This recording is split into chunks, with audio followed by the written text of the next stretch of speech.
Tóxico, ¿eh? Qué peligro. ¿Qué vamos a hacer con el Fondo Monetario? A ver, lo primero que hay que entender es que el Fondo Monetario Internacional es una institución cuestionada. Ahora, internamente los distintos espacios políticos cuestionan al Fondo Monetario Internacional por ser duro, cuando en realidad en todo el mundo se lo cuestiona tremendamente porque es absolutamente laxo. De hecho, haber hecho el acuerdo, o no acuerdo, porque todavía no es un acuerdo, porque tiene que estar aprobado por el board, tendría que estar aprobado por el Congreso. A esta porquería yo dije que no la voto. A ver, el punto es, fíjate que lo que hace es patearle la pelota al próximo gobierno. Claro. Es decir, esencialmente es patearle la pelota al próximo gobierno, meter un brutal ajuste sobre el sector privado en dos vías. Una, hacer más efectiva la presión fiscal. Es decir, nos van a buscar hasta abajo de la cama, por decirlo de alguna manera. Y por otro lado, una ¿Eso quita de implica un transferencias. acuerdo con el fondo? ¿Más impuestos? Es más presión, o sea, para que no evadas, por decirlo de alguna manera. Entonces, lo que no se dan cuenta es que la gente no quiere estar en el mercado informal. Está en el mercado informal porque si estuviera en el mercado formal, quiebra. Entonces, cuando lo salgan a buscar con más gana, digo, van a quebrar un montón de empresas. No solo eso, sino que además el hecho de que se le reducen las transferencias al sector privado. Es decir, si vos vas a un ajuste de tarifas, lo que vas a hacer es estar rompiéndole la cabeza al sector privado. Pero el ajuste de tarifas se necesita. La suba de tarifas se necesita. A ver, o sea, ¿cómo? No, esto es muy importante, Luis, esto es clave. Vos lo que necesitas es recomponer la ecuación económica financiera del contrato de las empresas, que es muy distinto. Por ejemplo, yo te podría duplicar los ingresos de las compañías Sí. sin subirte un solo peso, ¿Y cómo haces? sacándote todos los impuestos, y que el ajuste lo pague la política. Claro. Pero, a ver, vos sacás todos los impuestos y el ajuste no lo paga la política. Se desfinancia el Estado inmediatamente, no es de la noche a la mañana. No, bueno, está bien, pero vos tenés partidas donde podrías cortar. Eso sí. Bueno, ¿qué partida? A ver, empecé a cortarme partidas. Pero obra que se pública, aguante, ¿eh? Obra pública. Sí. Obra pública de cuajo, porque es un escándalo de corrupción. O la obra pública corrupta, la que no es corrupta, ¿por qué no? ¿Es progreso? No, eso es falso. Porque cuando vos vas a generar una obra pública, ¿con qué lo financiás? Con impuestos. Con impuestos, ya sea presentes, futuros o con impuesto inflacionario. Solo obra privada. No, ¿qué es lo que sucede? Sí, solamente obra privada. ¿Por qué? Porque cuando vos estás haciendo esa obra y que estás cobrando impuestos, estás destruyendo puestos de trabajo y actividad en otro lado, que además la gente quería tener eso y no esto que el político Ok, ¿con qué quiere más tener. bajás? Las transferencias discrecionales, ese es el máximo escándalo de Los todos. ATN, Sí, la plata, la coparticipación. A ver, vos fíjate, viste que recurrentemente, esto es una práctica del kirchnerismo, subestima la inflación. Sí.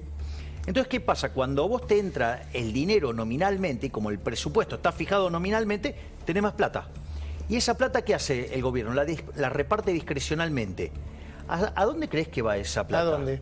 A los lugares que tienen la contabilidad más opaca en la Argentina. ¿Qué lugares? Por ejemplo, La Rioja. Formosa. Ponele. ¿Por qué? Porque va la transferencia y dicen que hacen obras. Y bueno, y después, ¿qué parte va a obra? ¿Cuánto sale esa obra? ¿Por cuánto? Hay un diferencial que tanto el Ejecutivo como la provincia, los políticos de la provincia se benefician. Ahora la seguimos. Y tampoco nos olvidamos, porque pasó y sigue pasando, de la complicidad oficial en algunas tomas de tierras en la provincia de Buenos Aires y la Patagonia. Del récord mundial de los 18 meses sin clase fueron, ¿no? 18 meses sin clase, efectivamente. Estuve revisando, es el país que más cerrado estuvo desde el punto de vista de educación. ¿No, Claudio? Un drama. Un drama del que la Argentina no se va a recuperar en muchísimos años. En muchísimos años, comparable a una guerra, dicen algunos, ¿no? Un drama. Bueno, sin mencionar el reciente pedido de un sindicato docente de la ciudad que pretende más vacaciones por COVID. Eso yo le digo, casi me caigo de espalda. Acá en la ciudad de Buenos Aires. Acá en la ciudad de Buenos Aires. De los Olivos Gate no nos vamos a olvidar. Del apoyo explícito a dictaduras que matan y secuestran, como las de Venezuela y Nicaragua, por citar dos, no nos vamos a olvidar. Del cepo al dólar, un dólar que pasó de 60 pesos de 60 pesos estaba bien. 60 pesos el lunes negro que perdió Macri. Exacto. A hoy, Hoy está 216, 217. Che, yo pregunto a los artistas que estuve viendo una película ahora, que los artistas siempre comprometidos con la sociedad, la película nos la van a premiar, una película que la recomiendo, de Gastón Duprat y Mariano Con, La competencia oficial, y aparece ahí banderas mostrándose a favor de la ballena, los artistas que decían que la patria está en peligro, ahora está incendiada la patria, con el dólar a 217 pesos, no dicen nada, Pablo Echarri, Daddy Brieva, bla, bla, bla, bla, bla, bla, bla, 217 pesos al cierre del día de hoy. El aumento de la pobreza, hasta el 42% está ahora, ¿no? 42% es. La indigencia, más del 10%. De las 23.000 pymes cerradas, que yo no sé cuántos abrieron. Tengo el dato de las que cerraron. ¿Abrieron algunas? Cerraron comercios, abrieron muy poco y se perdió muchísimo empleo que no se va a recuperar. Bueno, del cepo a la carne, de la romantización zafaroniana de los delincuentes, de la romantización a los pobres que consumen Paco y Merca y a los ricos que toman de la buena que se mueran, como dice Cristina. ¿Cuál es la gran diferencia? Como siempre, los pobres, los narcotraficantes utilizan con los pobres drogas terribles de bajísima calidad que les rompen la cabeza. Los que tienen plata consumen de la buena. Los narcotraficantes utilizan con los pobres drogas terribles de bajísima calidad que les rompen la cabeza. Los que tienen plata consumen de la buena. Y entonces, sí, hay que decir las cosas con su nombre. No hay que mentir más, ni hacerse los hipócritas. Yo no soy hipócrita. Perdón, qué bruta, ¿no? Es tremendo. Qué bruta, además hay ¿no? que decir que el fentanilo, por ejemplo, es de la buena. ¿Y sabe quién se murió? Por ejemplo, Prince. Prince, claro, porque se pasó de... Bueno, es tremendo. Yo después te voy a contar lo que hace el fentanilo en el cerebro, es tremendo. Bueno, perdón, Claudio, yo no sé meterte en estas cosas, pero ¿no es una burrada lo que dijo? Yo creo que la peor burrada o lo peor que dice ahí es generar este conflicto social entre intraclases innecesariamente. Porque el problema de la droga es un problema primero del Estado, de un Estado ineficaz. De un Estado. Pero además todas las drogas son venenosas. Todas las drogas son venenosas. Todas las drogas matan, todas las drogas dañan el cerebro, la salud. Digo, la verdad es que es innecesario. Como dice Claudio, son responsables del tremendo desastre que es la política contra el narcotráfico, como reveló la masacre de la cocaína envenenada, con un saldo hoy, saldo parcial, de 24 muertos. Mirá lo que decía Patricia Bullrich ayer y prestale mucha atención. ¿Qué es lo que tiene que hacer el Estado Nacional? ¿Qué tiene que hacer el Ministerio de Seguridad de la Nación? Controlar los precursores químicos y trabajar contra todas estas bandas de narcomenudeo. Todo lo que no hace. ¿Me esperas un segundito? No, sí. Dale, ¿querías terminar con algo? No, quería decir esto. Que haya entrado el fentanilo a la Argentina sin ningún control, ¿no? Este es el tema. No es casualidad, no es casualidad, pero es el mismo ministro con el que entró la efedrina. ¿Cómo ahora, dice? A ver, ¿cómo dice? Claro, entró la efedrina y ahora entra el fentanilo. Aníbal, decís Aníbal Fernández. Sí. Digamos, el control sobre los precursores químicos. Muy grave lo que decís. Bueno, pero no digo nada grave, digo, planteo una realidad. La efedrina entró acá como agua y ahora entró el fentanilo, que es un peligro. Ahí está. Y también estamos podridos de que jueguen al policía malo y al policía malo dentro del propio gobierno y se sigan diciendo barbaridades, brutales barbaridades, y que después aparezcan abrazados en la misma boleta electoral para ganar elecciones. Recién lo recordamos con Pablo, ¿se olvidaron lo que dijeron dos exministros de este gobierno, Felipe Solá y Daniel Arroyo, sobre el actual ministro que se tiene que ocupar de la droga, de combatir la droga, Aníbal Fernández? Si vos llamás a la provincia y ves algunos candidatos a gobernador, te preocupás, ¿no es cierto? Yo la verdad que sí, yo la verdad que lo que siento es que la mamá y el papá en la provincia de Buenos Aires, que está preocupado por la inseguridad, que está preocupado por los robos, que está preocupado porque se vende droga en el barrio, debería pensar en serio si Aníbal Fernández es la persona para manejar la policía bonaerense, que es manejar el cuidado de nuestros hijos. Cuando apagamos la luz y nos quedamos a solas, pensamos en serio. Bueno, imaginen a Aníbal Fernández conduciendo la provincia. Así que, presidente, si usted con todo el daño que le viene haciendo a su gobierno, a la sociedad, Cristina, Máximo, usted está bien, dice que está podrido, imagínense cómo debemos estar nosotros, repodridos. Escuchamos un poquitito del Negro Fontova, que ya se nos fue. tenés podrido. Ahí está. Me tenés podrido. No podemos poner el video porque es oficial. ¿No están un poco podridos ya que es viernes? Digámoslo. ¿Vos estás un poco podrido? Y hace 2 años largos. ¿No? Además, es una sumatoria. Venimos de un COVID ya muy extenso. Todo lo que significó el COVID, el encierro. Venimos de la pérdida de parientes, venimos del bajón económico que significó. Y encima estamos con esta locura. Y ahora ¿no? esto, que realmente es enloquecedor. Bueno, vamos a hablar de economía. ¿Con acuerdo o sin acuerdo no tiene solución la economía argentina? No, Argentina para poder repagar su deuda tendría que tener un superávit primario cerca de 3,5 puntos del PBI. Estás arrancando 3,5 abajo, hay que hacer un ajuste de 7 puntos. Eso es inexorable. Punto. ¿Se aguanta un ajuste de 7 puntos acá? Sí, solo sí lo haces sobre la política, no lo recargas sobre el sector privado. ¿Qué es la política, Javier? Porque la verdad que la obra pública, las transferencias discrecionales.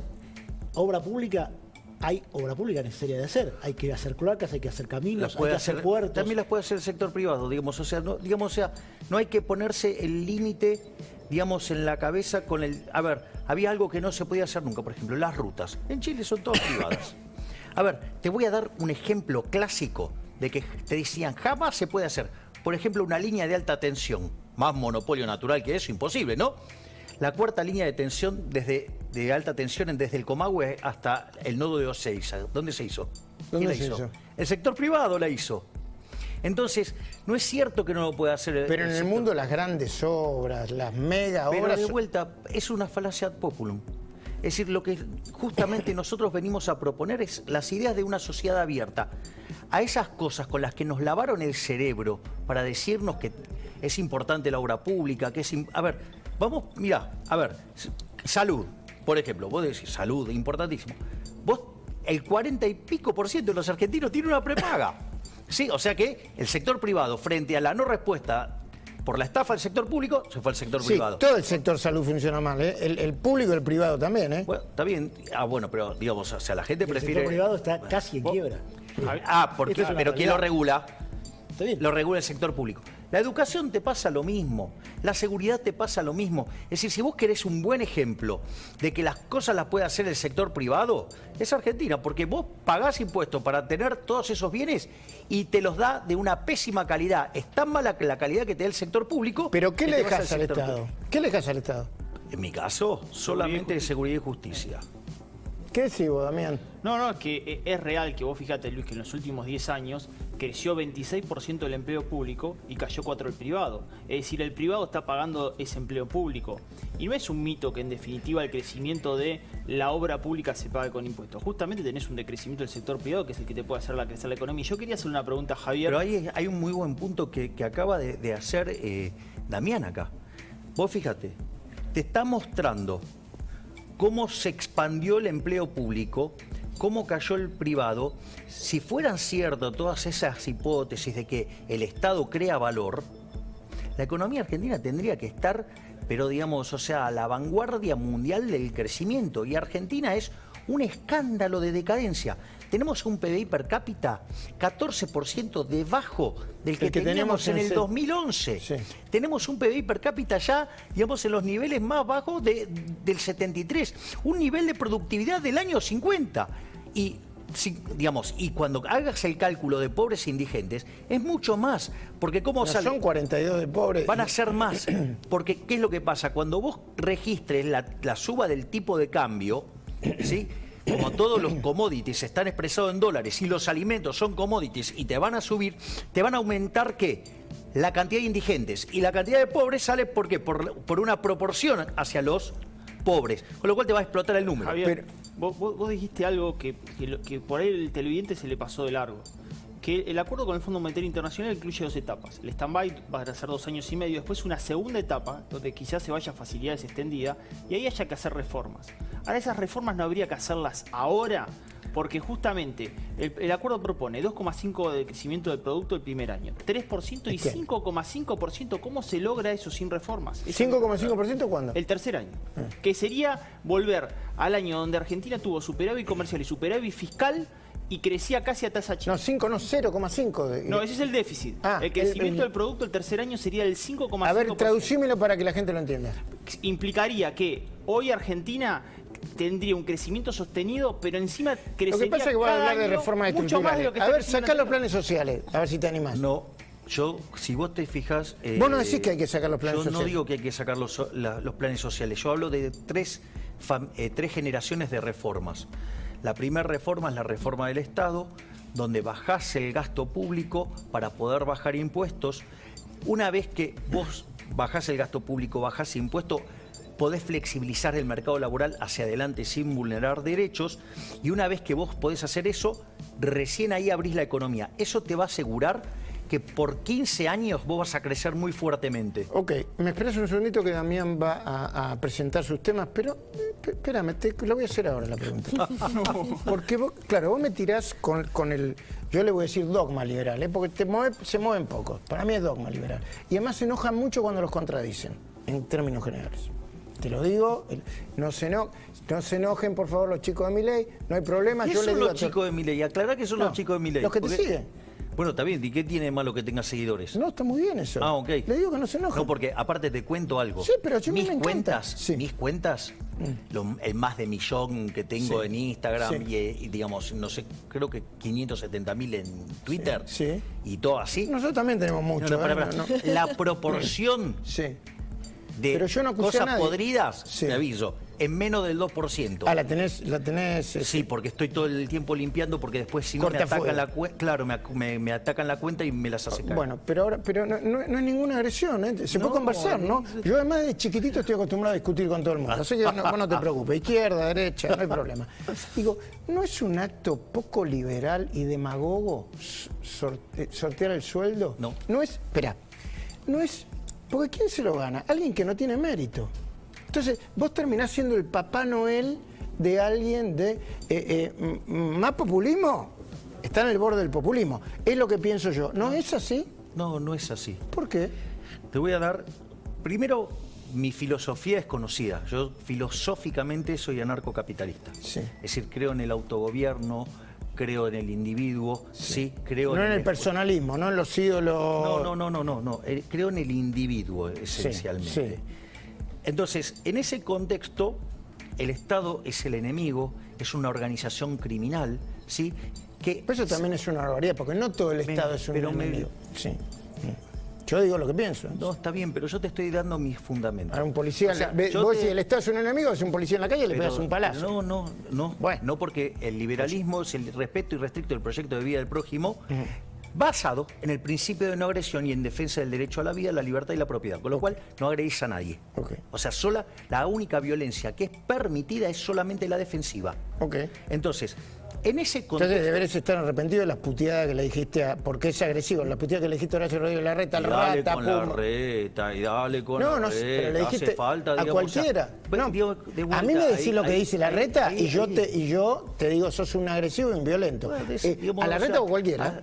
O sea, hay que volverme a juzgar todo de vuelta, hay que rejuzgar a la gente, hay que volver a meterlo en un juicio, volver a acusarlo. ¿Por qué si yo converso con vos te estoy juzgando? Me estás acusando. No. Me estás acusando por algo que ya me acusaste antes y me acusaste otra vez antes. Por el sueldo que sorteaste. Si me permitís, termino la idea, Luis. Sí. A ver, vamos a ponerlo en estos términos. En ese concepto, digamos, para mí los impuestos son un robo. Es decir, vos no pagás voluntariamente los impuestos. Te lo pagás. Llamar contribuyente al pagador de impuestos es como llamar novia a la víctima del violador. Entonces, ¿cuál es el punto? O sea, vos no pagás los impuestos voluntariamente, vos lo pagás a punta de pistola. Entonces, para mí eso es un robo. Entonces, cuando yo recibo ese dinero, para mí ese dinero está sucio. Entonces, ¿qué es lo que hago? Se lo devuelvo a la gente. Entonces la pregunta es, ¿cómo hago para devolver a la gente? Está bien, la forma. ¿Y por qué no becas para chicos que estudian? Becas para chicos que estudien los libros que a vos te gustan. ¿Sabés qué puede hacer? ¿Qué? Anotate, ganala, pues si te toca y la repartís vos. No, te lo agradezco profundamente. No creo en ese tipo de actos demagógicos, pero no es un acto respeto. Demagógico. Para mí sí. O sea, es una forma, sí, donde yo no intervengo en el formato en el cual ese dinero vuelve a su legítimo creador. Es decir, es una suerte, ¿qué era lo que hacía Robin Hood? No la versión socialista, digo, el verdadero Robin Hood. ¿Qué hacía? El verdadero Robin Hood era el liberal, decimos. Era el verdadero, claro, porque ¿qué hacía? Iba, lo buscaba el recaudador de impuestos y le robaba los impuestos que le había robado a la gente honesta para devolvérselo a la gente honesta. Digamos, de hecho, en Alemania usaron esa analogía con lo que yo hice. Que además me encantó. Sí. Digamos, porque es la versión liberal de Robin Hood, anarcocapitalista. Dale. Entonces, en ese contexto no es un acto demagógico, sino que es un mecanismo por el cual lo devuelvo. Y el otro tema es el siguiente. ¿A quién? El punto es a quién. Pero, a ver, ¿y vos quién sos para determinar quién? No, nadie, por supuesto. Pero pero es que ese es el problema, Pero vos decís, se lo devolvés al que lo ganó aleatoriamente. Al que se les trajo. No lo sabés. Bueno, mira, lo puedo hacer de otra manera también. A ver, una cosa que podría hacer es tomar la dieta y quemarla. Supuestamente en ese contexto, digamos, al eliminar bajar la cantidad de dinero, los precios serían menores. Simbólicamente. Y ahí se lo reparto pero también, digamos, el impacto, si vos querés, de ahorro de impuesto inflacionario tampoco es igualitario. Está bien. Una pregunta, Silvina, dale, que quiero que te... Rapidita. A ver, con el criterio de Milei a mí me interesa saber, porque a ver, el político no tiene solamente en la dieta, sino también tiene un dinero destinado importante en asesores. ¿Qué haces con el tema de los asesores y el dinero que tenés destinado a eso? A ver, el tema de los asesores es...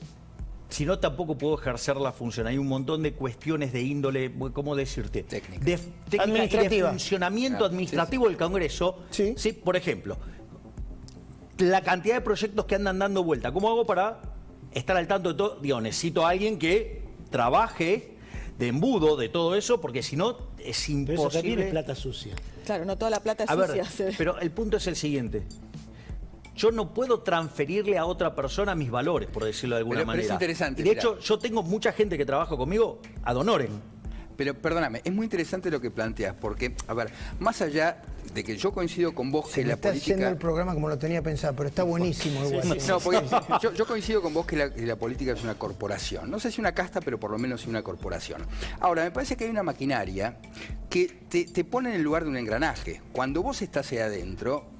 vas a tener asesores, vas a cumplir una cantidad de funciones que ya sos parte de la máquina. ¿Cómo haces para no ser parte de esa maquinaria? De la casta. Claro, a ver, de la casta. Yo hice una definición muy concreta de casta, ¿no? Dale, si seguimos. Castas son aquellos que... Porque vos podés tener buenas intenciones y podés hacerlo con todas las mejores intenciones del mundo y te equivocás y causás daño sin saberlo. Ahora, ¿quién es casta? Es alguien que, habiendo probado ese método, sabiendo que hizo daño, no modifica su accionar por beneficio de la casta política. El mejor ejemplo, siempre lo digo, es el señor Leandro Santoro defendiendo el incremento de los controles de capitales. El señor Santoro, digo, admite que eso es antipático, que a la gente no le gusta, que hace mal, que causa daño. Pero dice, no hay otra alternativa. Sí, hay otra alternativa. Una es liberar el tipo de cambio. Y si me dice que el problema es que se le escapa la inflación se le escapa porque emite dinero. Javier, lo puede frenar, parte que yo no entiendo. Terminando con el déficit fiscal. Dale, Claudio, la última que sí me... tus ingresos, ¿por qué te parece que es plata sucia la que te paga porque el Estado? Esos son los míos. La que te paga el Estado, y no te parece equivalente la plata que te paga un privado que tiene contratos con el Estado. A ver, o sea... El privado que me contrató me tuvo que elegir a mí y lo hace en una transacción voluntaria. Pero no te importa el origen de ese dinero. A ver, pero de vuelta, eso está bueno. Eso es parte, ¿sí? De como un contrato que yo hago con el sector privado, por decirlo de alguna manera. Y lo otro es... Si una parte del privado es que es narcotraficante, tampoco te importa. Bueno, de hecho, a ver, yo en una nota... No, de hecho trabajaba por un narcotraficante. De hecho, en una nota, pero con otro tema que está vinculado a lo que vos muy bien estabas señalando en tu artículo, tiene que ver con esto. A mí me hicieron una nota donde yo dije, por ejemplo, que no iba a aceptar acuerdos y avanzar en acuerdos con China. ¿Por qué? Porque no aceptaba, es una dictadura. No aceptaba acuerdos con asesinos. Sí. Bueno, o sea, yo tengo una postura. Ahora, lo que yo no hago, la clave es de lo que yo no hago. Yo no trato de imponerle mi modelo moral a nadie. No. Es decir, yo tengo una filosofía en términos de cómo pienso la economía. Ahora, vos podés ser liberal clásico, y podés, entonces admitís que el Estado existe. Sí, digamos, un liberal como en los Estados Unidos, digamos. No, porque el liberal es un socialdemócrata. Es un socialdemócrata. Sí. Liberal en el sentido del español, ¿sí? Pero clásico. Admite la existencia del Estado. Cuando hablamos de casta tenemos que hablar de una política que está trabajando hace mucho tiempo por su impunidad y su